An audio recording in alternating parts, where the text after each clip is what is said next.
Kalau penelitian itu dipakai untuk mengingkari bahwa Bani Alawi bukan nasab Rasulullah, bukan keturunan Rasulullah, menurut saya terlalu kebanteran lah, terlalu kebablasan lah.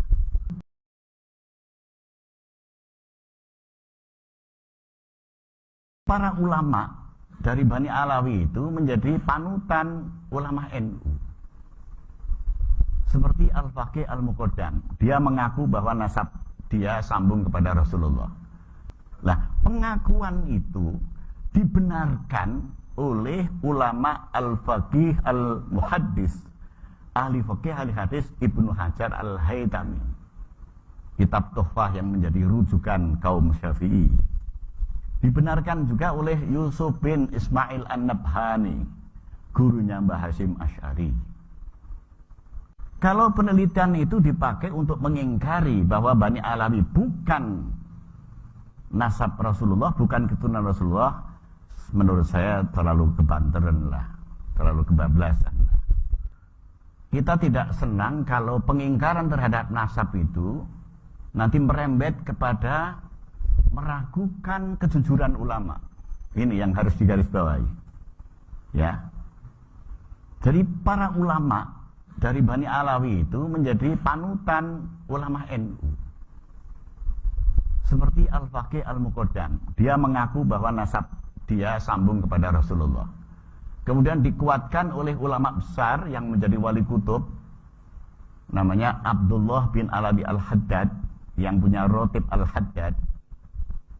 Dia punya guru Umar bin Abdurrahman bin Nagil Al-Attas, punya Rotib Al-Attas.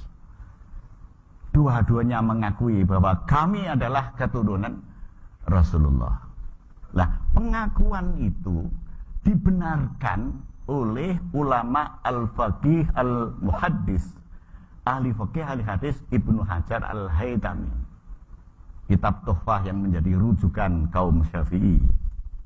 Dibenarkan juga oleh Yusuf bin Ismail An-Nabhani, gurunya Mbah Hasyim Asy'ari. Dibenarkan juga oleh ulama-ulama yang lain. Ya. Jadi ada peran para habaib Bani Alawi kepada ajaran NU. Saya tulis di buku yang saya tulis ini. Ya. Hakikatu Ahli Sunnah wal Jamaah. Di bagian paling akhir saya membuat kesimpulan, ya, bahwa di dalam ajaran NU ada 3 iltizam, 3 keharusan. 1, harus mengikuti madhab fikih 4, Hanafi, Maliki, Syafi'i, Hambali. Yang kedua, wajib mengikuti madhab kalam atau madhab teologi, yaitu madhab Asy'ari dan Maturidi. Yang ketiga, wajib mengikuti madhab tasawuf, yaitu madhab Junaid al-Baghdadi dan madhab al-Ghazali. Nah, keputusan Kiai Hasyim seperti ini dari mana? Dari kaum Bani Alawi, dari Bani Alawi itu. Karena ya, kesimpulan bahwa Ahlus Sunnah wal Jamaah itu Asy'ari dan Maturidi itu ngutip dari ulama namanya Sayyid Muhammad Murtadha Az-Zabidi yang ngarang kitab itu, Ithafus Sada Al-Muttaqin, Syarah Ihya. Di situ dikatakan, sampai saya hafal karena menjadi penulis, idza utliqa Ahlus Sunnati wal Jamaati fal muradu bihim al-asy'ariyatu wal maturidiyatu. Kalimat itu dia nukil dari Imam Abdullah bin Alawi Al-Haddad. Di sini nih saya tulis ini. Ya. Nih. Kemudian mazhab 4. Pola pikir NU mazhab itu harus 4 itu mengambil dari seorang Sayyid Alawi bin Ahmad As-Segaf yang mengarang kitab Al-Fawaidul Makkiyah. Nah, Alawi bin Ahmad ini mengutip dari Ibnu Hajar Al-Haytami dalam Muqaddimah kitab Tuhfatul Muhtaj. Imam Ibnu Hajar mengambil dari Imam Nawawi dalam Muqaddimah kitab Al-Majmu' Syarah Muhadzab. Itu gitu. Terus madhab yang tasawuf, madhab bahwa mazhab tasawuf harus mengikuti siapa? Junaid al-Baghdadi dan Imam Ghazali diambil dari Imam Hadratus Syekh Kiai Hasyim Asy'ari mengambil dari pendapat Imam Abdullah bin Alawi al-Haddad di dalam kitab kecil yang sampean ngaji, Risalatul Mu'awanah. Nah, Risalatul Mu'awanah itu mengutip dari perkataan ulama besar dulu abad ke-4 Hijriah, Abul Qasim al-Qushairi, di dalam kitab namanya Ar-Risalatul Qushairiyah. Jadi penelusuran keilmuan ini menguatkan bahwa para ulama ini percaya kepada nasab Habaib Bani Alawi.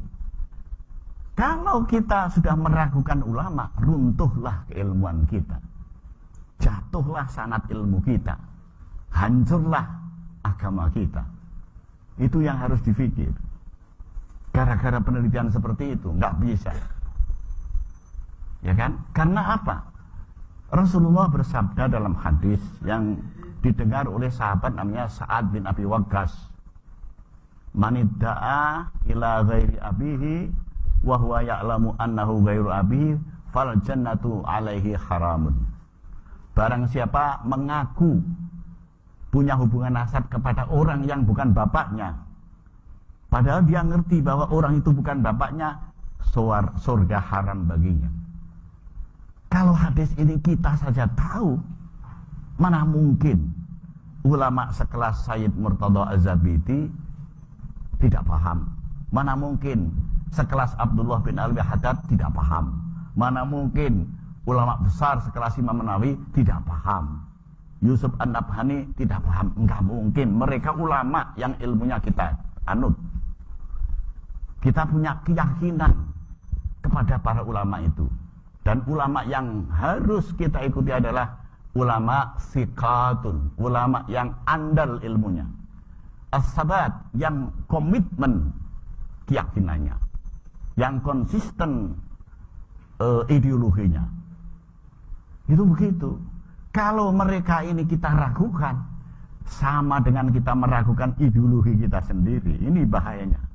Ini namanya fahada khatarun azimun. Ini bahaya besar. Itu menurut saya. Sehingga Abdullah bin Alawi al-Haddad pernah membuat surat. Jadi beliau punya buku namanya Al-Mukatabat, surat menyurat. Al-Mukatabat itu surat menyurat. Dia menyurati seorang ulama. Kalimatnya min Abdullah bin Alawi al-Haddad al-Alawi al-Husaini. Berarti kan mengaku saya ini Husaini.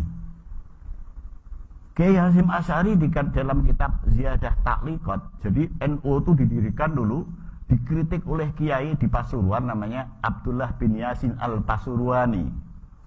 Kemudian kritik al-Pasurwani dibalas kritik oleh Kiai Hasyim, judulnya Ziyadah Ta'liqat, bahwa Anda mengutip syair itu, Anda mencuri dari syair karangan Al-Imam Al-Habib Abdullah bin Alawi Al-Haddad.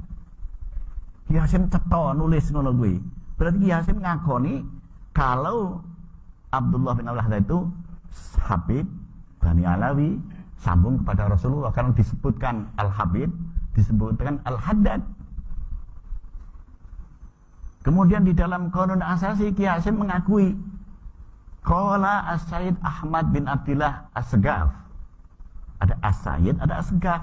Berarti ada ulama yang dulu ketua Rabithah Alawiyah namanya Ahmad bin Abdillah As-Segaf, diakui oleh Kiai Hasyim. Di dalam kitab Risalatul Ahli Sunnah wal Jamaah, Kiai Hasyim sering mengatakan qala As-Sayyid Muhammad fi Syarhil Ihya'i. Siapa yang dimaksud Sayyid Muhammad fi Syarhil Ihya? Sayyid Muhammad Murtada Az-Zabidi yang mengarang kitab Ithafus Sada Al-Muttaqin. Jadi Kiai Hasyim itu mengakui. Kalau Kiai Hasyim mengakui, masa kita enggak? Masa kita ragu-ragu? Jadi wa yahrumu at-tashkiku fil ulama'i. Tidak boleh menciptakan keraguan terhadap ulama. Ya, bahaya ini. Bisa meruntuhkan ideologi, bisa meruntuhkan akidah. Ini yang kita pikir adalah dampaknya, bukan hanya apinya yang menyulut, tapi kita pikirkan juga kebakarannya. Gitu. Ya, maka kita harus ikut memadamkan api itu, jangan ikut membakar. Gitu.